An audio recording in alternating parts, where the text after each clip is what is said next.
Now let's look at some practice problems. This is the first one. A projectile of mass 2m is loaded into a spring power launcher. The spring constant is 2k. The projectile is compressed to y equals 0, displacing the spring by delta L. Upon release, it achieves the velocity components of Vx and Vy, reaches maximum height h max, and lands at horizontal distance d. Ignoring friction, which equation compares the system's total mechanical energy at launch to its energy at maximum height.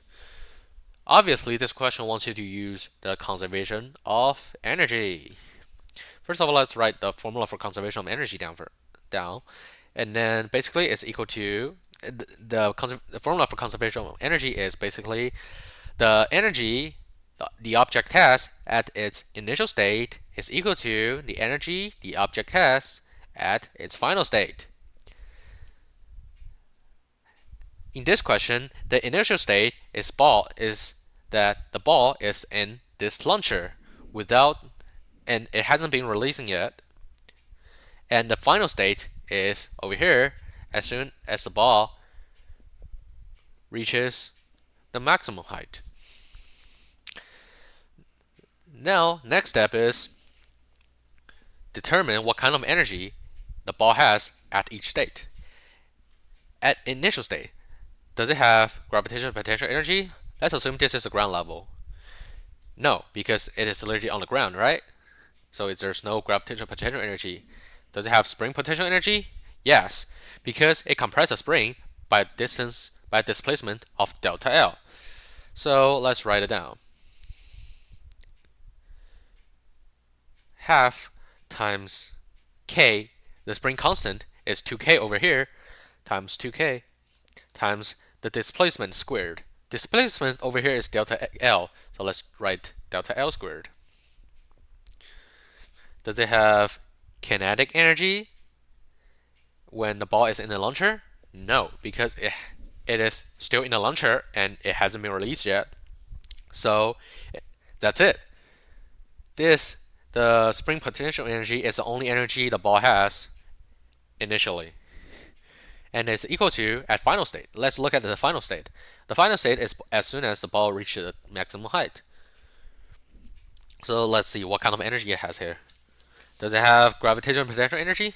Obviously, yes, because it is h max above the ground.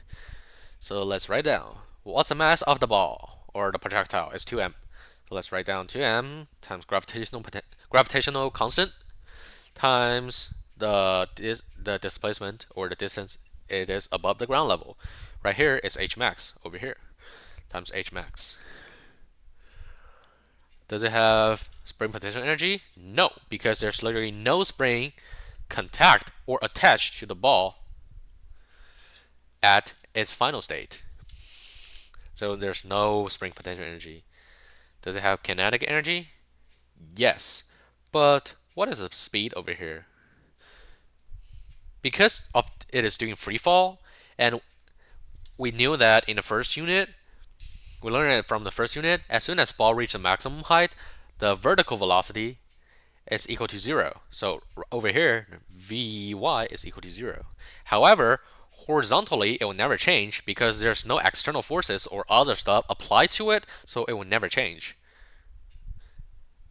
Also, there's no friction. So over here, the speed is literally just Vx. So, but back to the point. Yes, it has kinetic energy. So let's write it down. The formula for kinetic energy is half mv squared plus half times what's the mass of the ball is 2m times Vx squared, because the speed over here is Vx squared. So that's it. That is the conservation of energy equation. So let's see which option is correct. Oh, there we go. C.